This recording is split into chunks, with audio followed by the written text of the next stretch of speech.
Since I was a kid, I've always been interested in storms.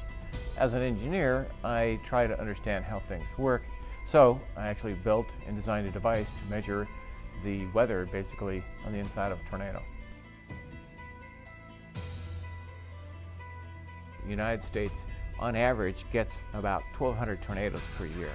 And the reason is because of its unique geographic location. You got the Gulf of Mexico off to the south, and the storm systems, as they pass through, draw this Gulf moisture as water vapor. It comes right up through the Midwest. And springtime generally reflects what we call a very active jet stream. And it brings this very powerful winds that just comes right across the Midwest. That in combination allows these big storm systems to develop, and of course wind shear is a very powerful ingredient for tornadoes. The ingredients for a tornado obviously are quite complex, but some of the basics are, you have to have moisture, you have to have lift, and then the other most important ingredient is what they call wind shear. And shear creates these big horizontal rolls in the atmosphere. And then when a thunderstorm forms underneath it, it actually tips these horizontal rolls in the vertical position to where a thunderstorm forms over them, you have the whole thunderstorm rotating. Those final processes are what we're trying to study.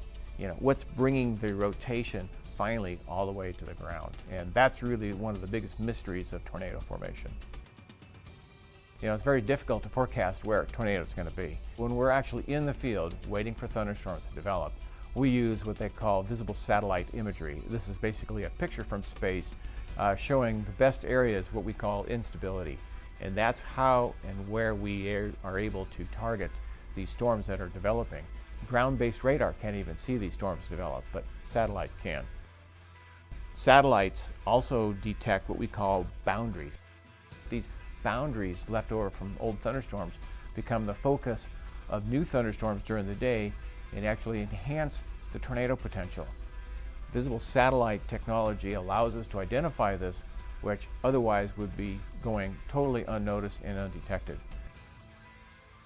One of the biggest things that I would love to see in future satellite technology is the ability to actually see lightning within the cloud tops. All the vertical motion and so forth greatly enhances its ability to create lightning. This lightning mapping will actually show frequency. If the storm is becoming severe, the lightning frequency increases, and thus be able to do an early detection of whether or not that storm is severe or not.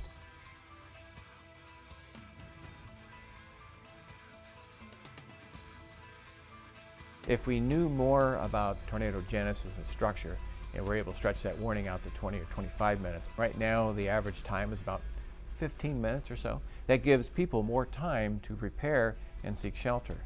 Without the GOES satellite, we would be back in the dark ages of the mid to early 60s. These GOES satellites are responsible, in my opinion, for saving many, many thousands of lives.